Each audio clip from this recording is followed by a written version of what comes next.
Hello, hello. Hey, hello, hello. How's it going? It's going awesome. How are you? Good. Congratulations on the release going live. It's looking so fabulous. Love to see those auctions popping off. Thank you. Yeah, it's kind of mind blowing. It's exciting. So super excited. Super y- excited, super rare. Super rare, super excited, super awesome to be here chatting with you and to for my first thing on a super rare to be going so well. So this is awesome. Yeah. Yeah, monumental. We'll give folks just a couple minutes to file in here. Um, yeah, and then we'll crack into the discussion. Cool. That sounds good. Whereabouts are you located?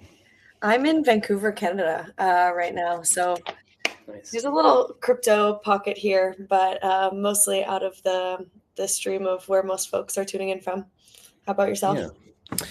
I'm currently in Thailand. Wow. Um, yeah. I was been living in Japan for the past year, uh, but maybe a month or so ago, we came back to Thailand. We've kind of been jumping back and forth for the past 8 years. Wow. um, but yeah, no, it's good to be back in Thailand. It's like second or third home to me. That's awesome. A pretty good place to call first or second or third home, I reckon. Yeah. No, it's awesome. I mean, I'm from Florida originally. Mhm. There's a lot of similarities. The climates are similar. True. Even aesthetically, there's some similar pockets that are kind of look similar. But That's wild. I would have never guessed that actually. yeah, but I mean, it's got the crazy temples and the statues, and it's like magical and with all that. But and it's got like just the international food scene here is insane. But I was gonna say the food is just so phenomenal there. yeah, it's just like so many cultures. I mean, the Thai food's amazing, but like even like the Indian food here is like like next level compared to like anything I ever had in the States. Really, that's incredible. Oh, Yeah, I love that. No, yeah. it's 9:48 a.m. here, and I kind of want Thai food now, so that's good. Yep. Oh, sorry. Early in the morning. um, Hey, that's Anne. Hey. hello. Great to finally be chatting with you. All right. Awesome. We'll just give another minute or two and then dive into things. Perfect.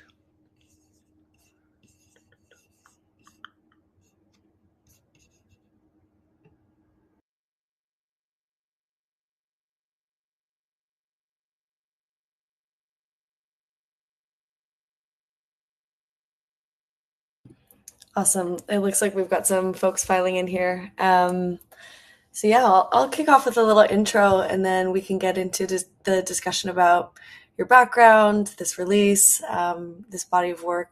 I've pinned the release that's gone live now on Super Rare to the Nest here on the space. So if you're just joining us, really highly recommend that you dive into that. The visuals are absolutely stunning. So if you can go full screen with those, highly recommend. There's so much detail and nuance to them. So yeah, we'll get into all the intricacies of it. But yeah, we're joined here with INFINITEYAY, who is an artist and creative director exploring AI and its capabilities for world building. As a lifelong traditional artist that found a career in design, he embraced AI tools with enthusiasm, integrating them into his creative process. He discovered a deep connection to the tools and became enthralled by their ability to translate his imagination into visuals. His work has been shown in galleries and exhibits internationally, and he's continuing to push the boundaries of how AI tools can bring his wildest dreams into reality. And I think that's a beautiful segue for today's discussion to see some of your wildest dreams now in reality and on chain and live on auction now on Super Rare. So, yeah, just wondering if you could maybe kick us off by telling us a little bit about your background and this release on Super Rare. Yeah, no, thanks. That's a nice little intro there. Appreciate it. Yeah, no, I mean, I exactly, that's it's the short story, but really, yeah, I've just been a creative my whole life. I mean, when I was younger, I was like making home movies and painting and drawing because my dad sold art supply, so I was just always kind of like wrapped up in like trying different mediums, and just always been experimental with trying out different. And like I got into like 3D design for a little bit, and photography, and in my design career, I've done everything from like directing photo shoots to rebranding major brands, and been a part of like big creative studios and in-house different companies and agencies. And then as soon as I discovered AI, I knew I had to pay attention, and this like light bulb went off. I mean, like when I first tried like an image generator, I was just like, okay, everything's gonna change. This is insane.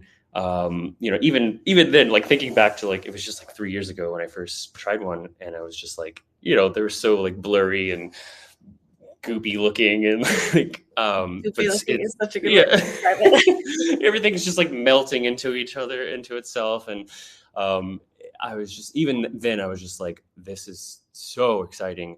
And at first I just was like, maybe I can figure out how to incorporate it into like my design career, but it just sort of spiraled into like getting back more in touch with my like artistic side, and which had kind of got sidelined for a design career. But after sharing some of my initial creations on here on Twitter and X, I just it just kind of spiraled, and I just kept riding with it. And I mean, I haven't been able, like literally every day, playing with it since I discovered it.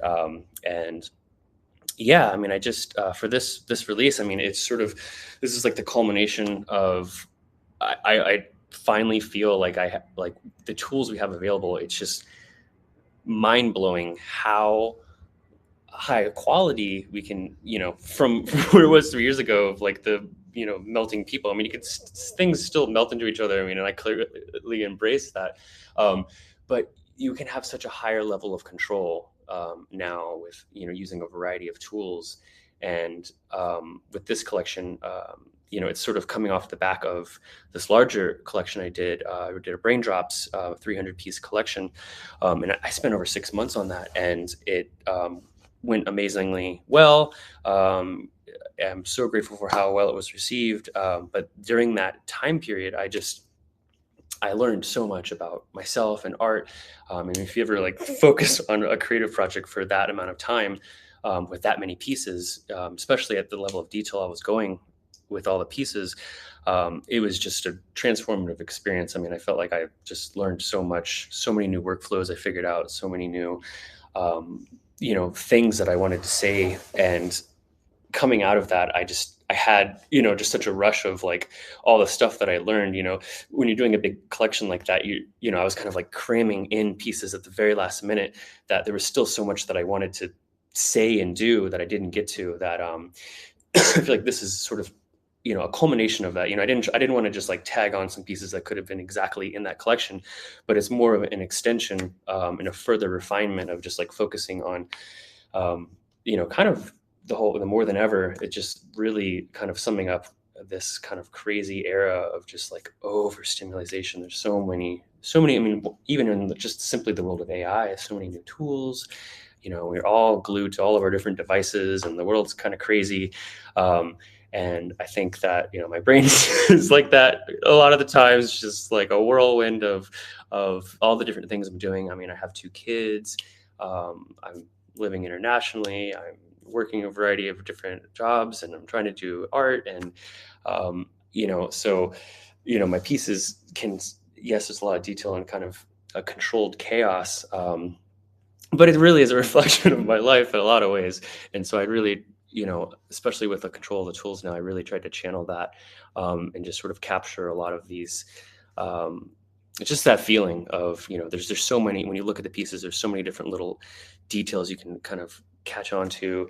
And, each one, I try to like, obviously create a moment, that at a pulled back level, it says something. But when you start to dive in and you look at all the little pieces that make it up, you see that the story just goes deeper and deeper. I Yeah. love that you can really see those themes that you're weaving together. I think you mentioned in the description, overabundance in the age of AI, Yeah. into these pieces, because it would take a lifetime to really pull apart everything that you've woven into each and every piece, and the detail uh, that you've used to alongside these tools to really create something that's so masterful.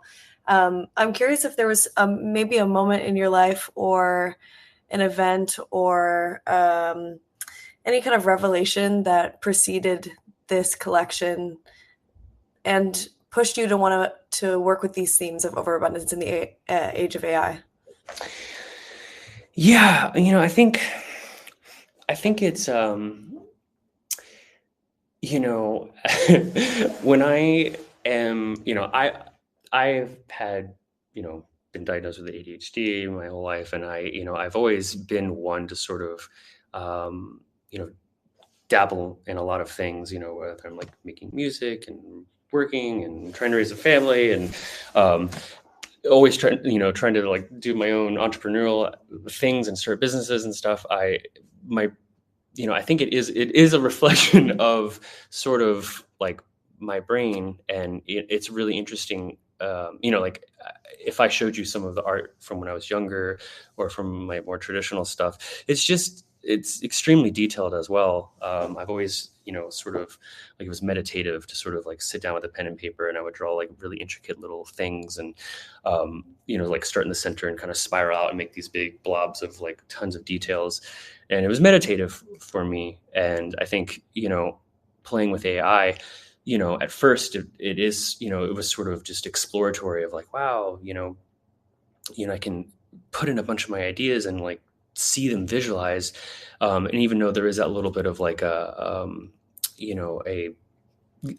like there's a surprise element to it. You necessarily know what the machine's going to come out with.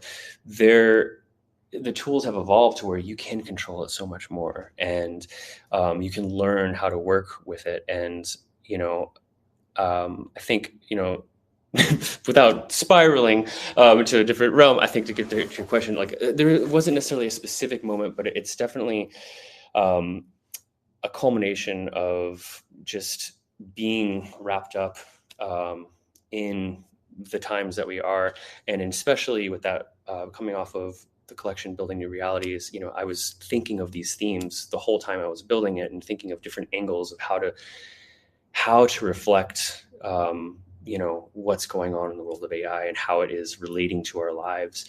And then thinking about that, I was looking at my life and my wife's and my friends and kids, and just seeing how technology is wrapped up in it, and all the different forms of stimuli that are making it harder to connect, or making us able to connect in new ways that are hard to, we're still trying to figure out. I mean, even just social media, like even though we've all been on it for quite a few years now, it's still just like complete uncharted territory of like trying to figure out how to make sense of it. I mean, countries are banning getting arrested if you share things, and it's just it's still just people aren't sure collectively how to handle it, and how one of the core things I was thinking about was just like I think we all, I mean, like, have a vision of how we, like, younger, like, thought our lives would be. I mean, for me, for example, I mean, I've been living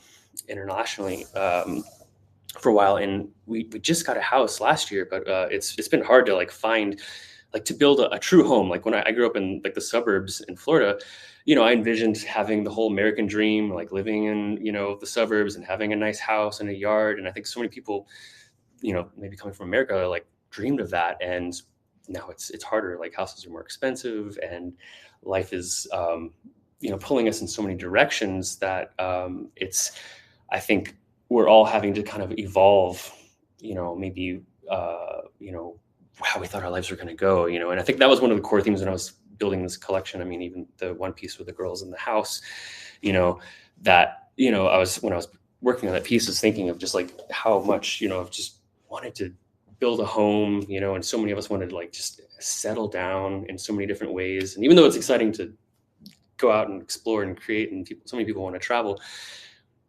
everybody more or less wants to build that stability. And I think in the world right now, it's kind of hard to do that, especially with all the different sources of stimuli. And I think one thing I've always teetered on, especially between these two collections, is not not leaning too deep into, you know, expressing the like doom side of things, because AI can really tap into some scary stuff. I think we all follow some people who are experimenting with AI and exposing, you know, how scary and crazy, you know, you can get it to make some gnarly stuff, and some of it's really cool. Not knocking it at all. I mean, I've made some really wild things myself, but I think, especially in thinking about the themes of, you know, that these two collections were approaching, I didn't want to get too doom and gloom of like, yeah, the world's getting really crazy and we should all be afraid of it. I just more so just wanted to kind of show, expose the chaos of it, but also lean into like the more magical side of life, because I think you know, I think life is amazing and magical, and that a base level, it's just a beautiful experience. You know, and even though all this crazy stuff is going on, you know, I think that we can use these tools, you know, and the future can be amazingly bright, if we harness them in the right ways. So I try to express that through the pieces, even though they get a little crazy. Absolutely. You know, I love that you're playing with these themes of, you know, lightness and joy and home, even amidst that overabundance, that kind of overarching thread that you've woven through all the pieces. I think that's really reflected in just even your use of color and, yeah, just all the playfulness that you have in there. I think Anne wanted to jump in with a quick follow-up question. Yeah. Yeah, I wanted to ask, can you dive more into the technical aspect of these pieces? Like, what kind of AI tools did you use, and then what's the creative process like? And I know you also mentioned like you have thousands of output from this process, but then you will do the curation by finally selecting these A pieces to, you know, this like final collection. So I'm curious, like, what's the process like? Yeah, definitely. So for this one, you know, I've actually had access to Super Rare for a while now, but I had been like holding off minting something because I wanted to really put like something special up, and you know, I think I just wasn't sure. And coming out of this, I realized that I figured out a process that I could get something that I felt was like was finally worthy. And I really wanted to, you know, due to the sheer size of like my last collection and some of my other stuff, I didn't always have like the time to dive as deep on each piece as I wanted, especially doing a collection of 300. So I wanted to, coming out of that, make a much smaller set that I could really dive in deep on, and kind of utilize the like fullest extent of the stuff that I'd figured out. So for these pieces, I really just kind of gave it my all. I used, it's a really crazy process, but one that I'm really excited about, because it allows for, that real human touch and like a unique process to shine through. Because a lot of stuff, and even some of the stuff I've done previously, you know, it's definitely a reflection of like making a really interesting prompt and some Photoshop editing, but it's a little bit more tied to of like a raw AI expression. And with this, I wanted to embrace the like that rawness of AI, but with the new level of control and clarity that I can get. So I you know, I've the sort of short summary of the technical process is using a variety of image generators like Stable Diffusion, Midjourney. I've created many pieces, and I'll use the refined pieces, the finished pieces, and I'll train a model on them. So I'm basically making a model trained on my own works and my own styles and preferences, and then I'll use that to, you know, along with prompts and different directions, I'll make some additional pieces coming out of that model, and then I'll take those and I'll make a new model, or I'll use those pieces, you know, as image to image references inside of my own model. And so it's kind of like a collage, interesting approach to getting to like a base piece. So if then I finally get a base piece that I'm happy with, and it's a much lower res than these finished ones, and then I'll get a piece that I really like, a base, and then I'll create a bunch of variations of it, and I'll sort of combine the best parts of those. I'll upscale that a few, you know, like 2x. Then I'll do the same thing. I'll make a bunch of different variations, and I'll pick the best bits. Like, oh, I love how this, the way that the hand is holding something like this. And then I love how there's like an explosion over here, and the waves are over here. This is cool. And I'll combine that all, and then I'll upscale it again. And it gets a little bit more detailed. And then I'll bring it into like Photoshop, which has AI tools, and I'll like refine little bits. So you can actually like, oh, this person's face is weird. I can like adjust and make, generate some new faces and generate like to get the expressions that I want. And so I get really granular hours and hours and hours on each piece. And then I'll upscale it again. So it's a kind of a stepped process of like really, really refine and then upscale it and then, combine a bunch of different outputs into the same thing, refine that, and just keep going all the way till basically kind of hit a max of what the upscalers that I'm currently using can handle, / what is even feasible to like mint on a marketplace or share on social media. I mean, like the amount of details, like the pieces Twitter can only show, can only handle like 2K, I think. And these pieces are like, I don't even know, they're like 11,000 pixels. So it's like, yeah, I'll attest. I had to do some jujitsu to get these. Yeah, it's like it doesn't even make sense. They're not even like feasible to like truly be viewed properly on social media, but I did it anyways out of passion. I love that. Yeah, again, highly recommend going on Super, getting these full screen. Maybe turn the lights off. Like just try and really dive into them, because there is so much granularity and nuance that you've woven into these. I feel like when you use the term world building, I think you're using that appropriately here, which is really cool. I'm curious, as people kind of dive into these works, is there, one or two kind of key things that you hope art collectors or maybe art enjoyers take away from experiencing or coming across this collection? Well, I do hope you zoom in. That is sort of the goal.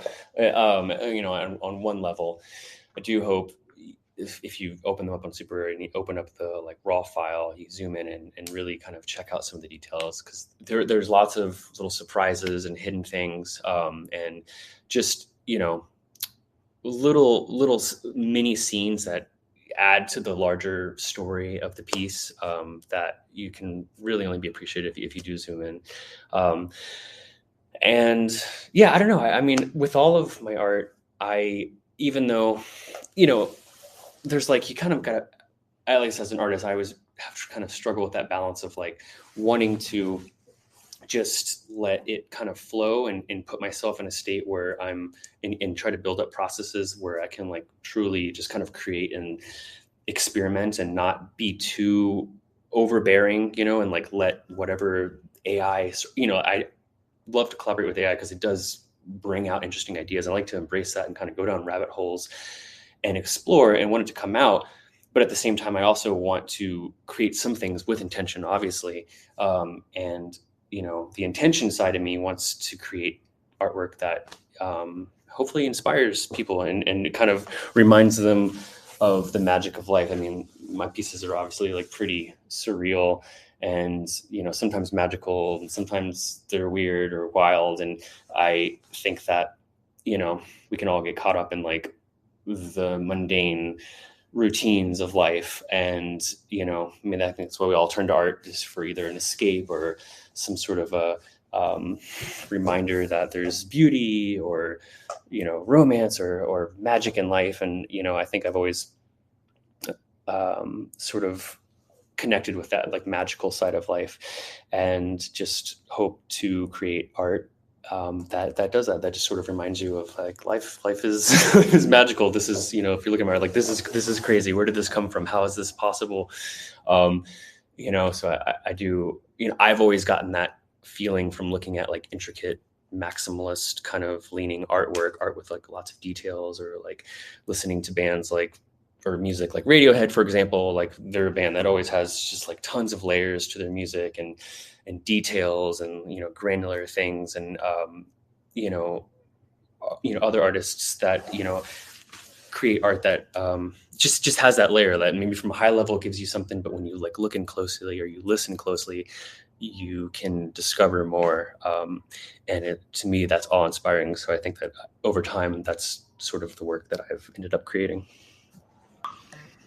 Yeah, I really love that. So you mentioned that in your work you're trying to achieve the latent space by using AI, and I'm seeing like how your work is all super detailed, combining like multiple stories and emotions in one piece. So can you tell us a bit more about how you achieve that kind of surreal space in one piece? I think so. I mean, I think, AI is the thing that I love most about AI is that you are sort of tapping into like the collective history of art, of humanity. You know, there's a lot to be said about how models are trained, and I know that that's the big thing that people are, when they're upset about AI art and AI tools. It's just like, how are they trained? Is it ethical? Putting that aside, there's part of me that would just love if there was AI tools that was just trained on like literally everything in real time from everywhere, because it would just be so interesting to explore. Because what we get to do with these tools is kind of find all these like hidden in between places between all the stuff that all the different art that's in the data set, all the different ideas and imageries and photos and memories and bits and pieces of like ephemera and like posters, and there's just so much to sort of like combine in unique ways and like explore, like, oh, what's between these different like art movements, but if they were like also connected to like a poster movement from the 70s, connected to like modern photography aesthetics, like there's so many different worlds to sort of combine, that one, I think that's amazing, and two, I think over time messing with the tools, I've started to almost like imagine that there is like, it's just like the creative side of me, just like thinking like, what if there was like a real like latent space, like a real place you could go? What would that be like? And as an exercise, thinking about, like, I think, like it would just be crazy because it would just be all these different cultures and aesthetics and styles and creatures and people and things kind of like coexisting if it were truly like in the middle of the data set. And so a lot of my art in the past has sort of like explored that. It's like going to the latent, trying to like create craft prompts and use processes that allow me to sort of, like I'm not, like the pieces that you're looking at, like I'm not prompting to see exactly that. Those pieces came out of like a crazy exploration of like so many different styles and influences and processes that showed me something that sort of blew my mind, and then I refined it to hopefully blow someone else's mind. But that's what I'm kind of looking for when I'm exploring with these tools, is just trying to go in and find unique little corners of humanity and art and the latent space where I see something that is just shocking to me, and I'm a creative director, designer. I look at art inspiration all day, every day, like whether it's for projects or for my own personal just inspiration. And so I've there's sometimes where I'm like, I think I've seen everything that's on the internet, and so AI has been like, I've used social media so much less since I started using AI, because I would use Instagram to like look at art, but like I can just make art and like go down these rabbit holes of like finding my own things that are like aesthetically. And I think that there's one argument like that's the future, is just like people going down their own AI generated rabbit holes. And maybe AI artists are getting a little taste of that currently, but I think it's going to blend into social media when the AI start getting more integrated into them. But yeah, it's and as far I don't know like what your specific question was, but that is the words that came out of my mouth after you said what you said. I love it. I do really love that line though, and I've never thought about it this way before, is the way that AI allows us, even in a world that's like really saturated with media, to focus on the creative instead of the consumption. Because I think until now we've been in a situation where we're kind of on the consumer end by intaking all this information and media on social media. And I love that just kind of switching of perspectives that you're using in this. Yeah, I know we're coming up on time here, but if there's any kind of parting words or comments that you wanted to share, we'd love to hear those now. And it's just been such a delight to chat to you here today. Yeah, no, it's been lovely as well. Yeah, no, I mean, I just think that everyone here, I mean, if this is, your first exposure to AI, or you're curious about it, like there's so much, there's so many amazing artists exploring with AI, and definitely implore you to explore further into this realm. There's some really it's not just a like mishmash of things we've seen before. There's new aesthetics being explored. There's new combinations. There's new ideas. There's new. It's just really an enthralling space, and I'm very grateful to be sort of in this realm at this time and of history, which is just like I feel like every day I just feel like we're like on the cusp of just like we're just riding this insane wave that's just getting bigger and bigger and bigger, and nobody knows like how big it's going to get. And I'm grateful to be here creating, and so grateful that this collection is out there and it's being well received, and grateful for the opportunity to release these works with you guys. And yeah, zoom in, check out the details, and yeah, follow along. Lots of crazy things. It's just getting crazier. I love that. And we're so grateful that you shared this release on Super as well. Bids are flying in. There are bids in on every piece now. I put in a bid while this was taking place because I couldn't help myself. Thank you. So yeah, highly recommend folks to check it out and do the same. But yeah, thank you so much for joining us today. Stay tuned on how the auction goes, and yeah, I suppose we'll see you in the timeline. Yeah. Have a great day, everyone. Thank you so much. Thank you so much. Take care.